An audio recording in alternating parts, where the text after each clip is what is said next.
Hi, welcome back to another video where I'm doing something that why it works. Um, Today we're gonna be watching Next, obviously. I know I don't always say this, but if you want to watch the original video, I always link, or the original, not video, but the original channel. I link it in the description. So yeah, just a shout out so I could actually, you know, I do believe people should shout out, even if you're a bigger creator, you probably should shout out channels. So I'm gonna watch this next one.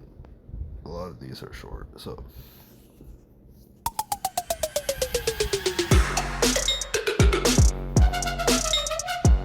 My husband and I invited my mother in law to move in with us after she lost her job, and now she's taken over our kitchen, thrown away my recipe books, and convinced my husband I'm trying to poison our family with my ethnic cooking while he gets sicker each day. And the doctor just called us to reveal a shocking secret.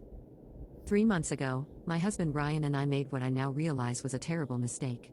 We invited his mother, Patricia, to move in with us after she lost her job as an office manager. At 62, she was struggling to find new employment, and when she mentioned she might have to downsize to a much smaller apartment, Ryan suggested she stay with us until she got back on her feet. I readily agreed. She'd always oh my god. Some parents, they're like, nope, not leaving. Ugh. That's okay. I don't really have any opinion because it's just started, but some parents just don't feel like leaving after they come. If you invite them to stay for a short period of time or until you get on your feet. Well, actually, they say until you get on your feet, which is not really necessarily meaning you have an extended period of time. Well, even if you do, usually they don't really care. been pleasant during our visits, and our four-bedroom house had plenty of space. The first week was fine. Patricia was grateful, helpful. Of course, the first week is fine. The first week is always fine. That's how it goes. They are adapting, and obviously they're gonna see how much they can get away with probably in the first week, or just like she said, or like they said, with gratefulness and we'll let them stay. But after the week, they're gonna be like they're gonna try to do things their own way. With household chores and respectful of our space. By week 2, subtle changes began. She started taking over the kitchen, insisting on cooking dinner every night because we both worked so hard and needed to relax. Initially, I appreciated the gesture. I work as a software engineer and often bring work home, while Ryan is a high school teacher who spends evenings grading papers. I was raised in a Vietnamese American household, and my cooking reflects that heritage. I'd introduced Ryan to Vietnamese cuisine when we first started dating 5 years ago, and he'd grown to love it. I often cook traditional dishes my grandmother Don't tell me this person is. Yeah, don't tell me this person is. Uh, taught me, alongside more fusion style meals that blended my heritage with American flavors. Patricia's cooking was the opposite: heavily processed American comfort food. Casseroles laden with canned soup, overcooked meat smothered in gravy, and vegetables boiled until colorless. Ryan's yeah, that's that. I mean, I wouldn't say it probably would. It might taste good. I don't know. I don't really eat casserole, so I don't know, or any whatever else they said. That's just I don't want to feel. I don't think I find that appealing. Actually, that just doesn't sound good. I am a piggy eater, of course, but I don't think just doesn't sound good. nostalgic about these meals, calling them just like childhood. I didn't mind the occasional nostalgic dinner, but soon Patricia was preparing every meal, declining my offers to cook. One day, I came home early to surprise Ryan with his favorite bun cha that I'd planned to make while Patricia was at a job interview. I discovered my recipe books, including the handwritten one from my grandmother, missing from the kitchen shelf. When I asked Patricia about them later, she avoided eye contact and said she'd organized the kitchen and put some unused items in storage. After searching the house, I found my cookbooks in the garage trash bin, along with most of my Vietnamese cooking ingredients and tools. When I confronted Patricia, she claimed she was doing me a favor by decluttering and that those foreign spices were making the whole house smell. Ryan walked in on our argument, and instead of supporting me, he suggested I was overreacting about just some old books and that I should. Why? Why do? That's why do some people, I don't know if some people actually do this in like real life, but why do you support your mom versus your wife? I understand you're thinking you're trying to diffuse the situation. You're not. You're simply not. It's not diffusing anything. You're going to make your wife madder, if that's a word. That's not a word, but you're going to make your wife mad, more mad than she already is. And you. Oh my god. Okay. Appreciate his mother's help around the house. From then on, things deteriorated rapidly. Patricia began making comments about my cooking being too exotic and not suitable for American stomachs. When Ryan mentioned missing some of my dishes, That doesn't make any sense. That doesn't make any sense.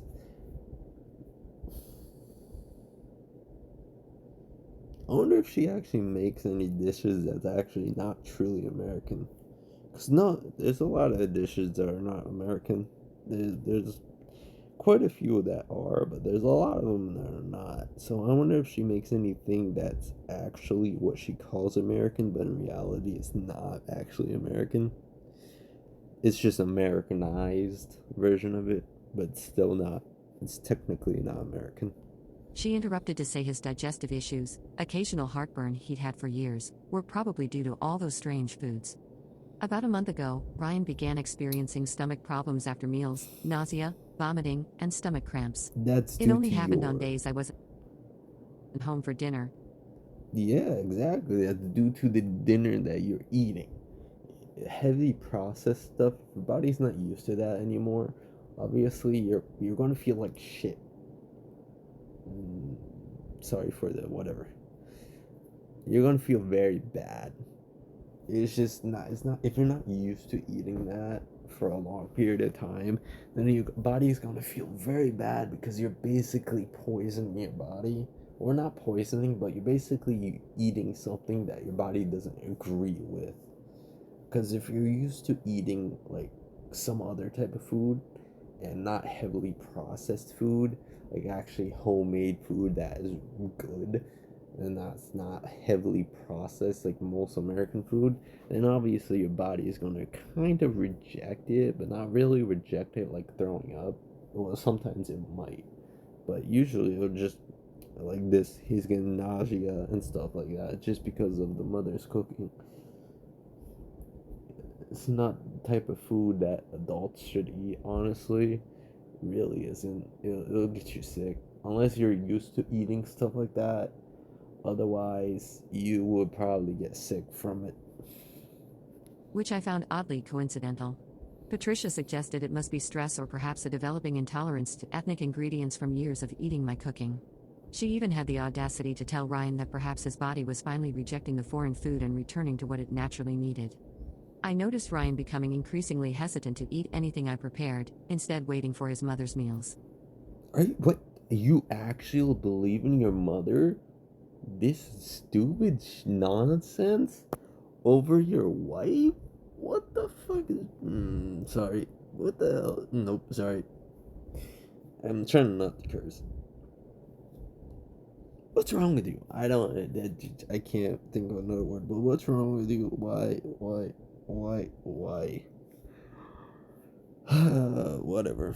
I mean, When people I are made just, lunch for us on weekends, he would pick at it nervously or claim he wasn't hungry, only to accept a sandwich from Patricia an hour later with no issues.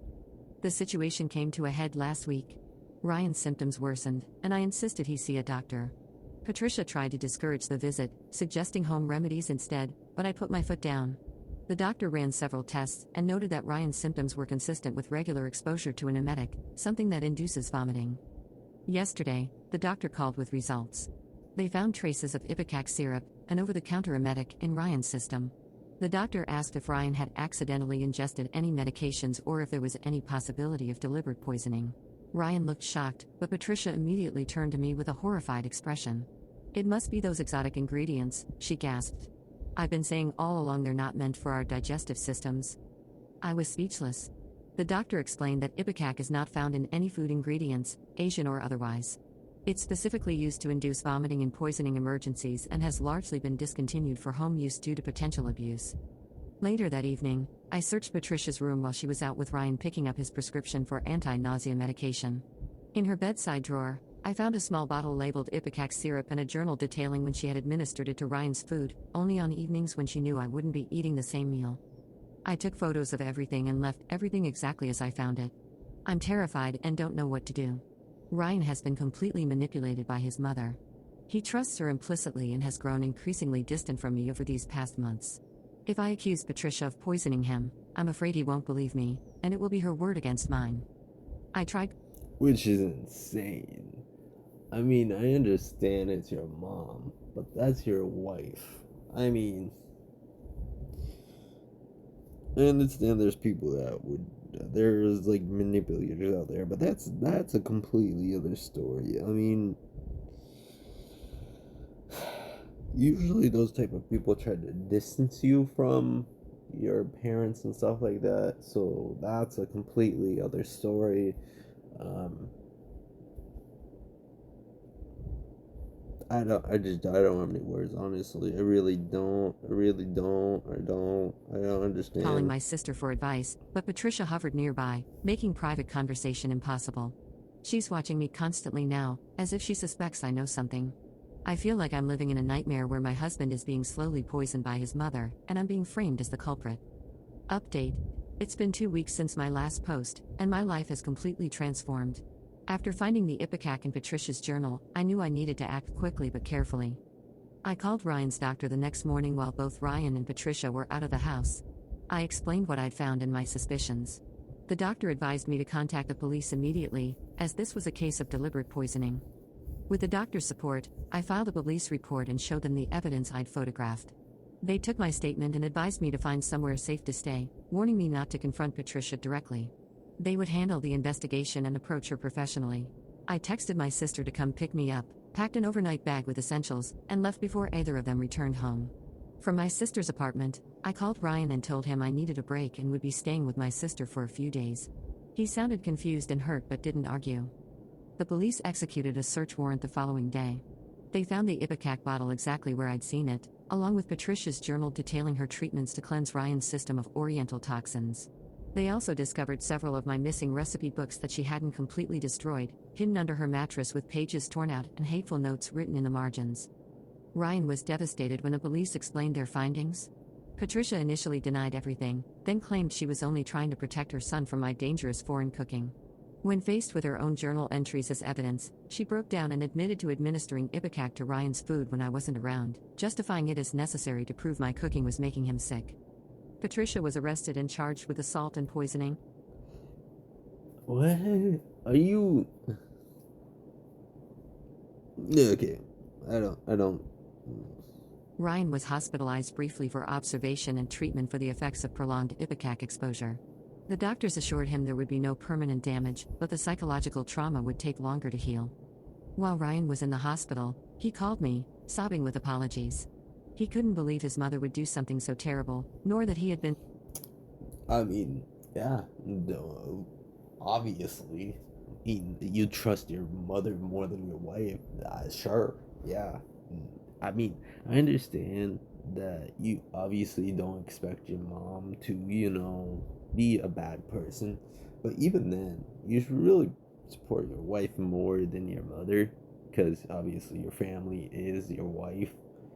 And I mean, yes, your family is your mother too, but your new family is your wife.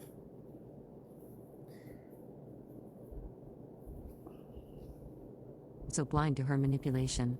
He begged for forgiveness for not believing in me and for allowing his mother to drive a wedge between us. We've started marriage counseling to rebuild the trust that was shattered. Ryan has been working hard to understand how he became so easily manipulated by his mother and why he was so quick to dismiss my concerns. Our therapist explained that Patricia's behavior showed signs of Munchausen syndrome by proxy, a psychological disorder where someone fabricates or induces illness in another person to gain attention or sympathy. Patricia is currently awaiting trial and has been ordered to undergo psychiatric evaluation.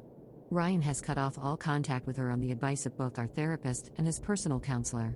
The separation has been difficult for him. Despite everything, she's still his mother, but he recognizes it's necessary for both his physical health and our marriage. We've started cooking together on weekends, recreating some of my grandmother's recipes. Ryan is relearning his love for Vietnamese cuisine, free from his mother's influence and manipulation. Last weekend, he surprised me by finding a similar recipe journal to replace the one Patricia destroyed, encouraging me to fill it with family recipes so they'll never be lost again. The road to recovery is long, but we're taking it one day at a time. I've learned the importance of trusting my instincts and standing firm when I know something is wrong, regardless of who tries to gaslight me. Ryan has learned painful lessons about blind family loyalty and the importance of supporting his partner. You could make millions from a single trade. Tired of influencers making unrealistic investment claims? I mean, true. Obviously, you should really trust your partner more. You really should. Unless they did something to actually... What's the word? They did something to actually make you suspicious of them or whatever. That's something else. Then obviously, yeah. But otherwise, you should really trust your partner. You should really take their word. I mean, either take their word fully at face value, or just 90%, 80%, 85% in the back of your mind. Just think about it, of course. Don't just fully trust one person over the other. I mean, yes, you should fully trust your wife, but don't fully trust somebody, obviously. I know that doesn't make sense, but find your own truth. Make sure you find out what's truly going on. Obviously, if she's telling you one thing, you should obviously listen, of course.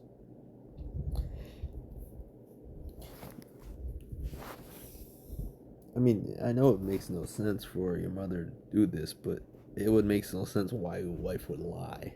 I mean, yes, it's like she said, so, but I mean, come on, it's your wife, you married her for a reason.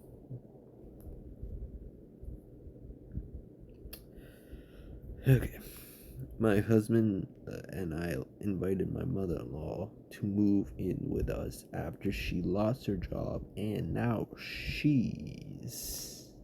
and that was Dead Spy's Reddit story react. And I hope you have a good day, good night, good evening, and good morning. Bye.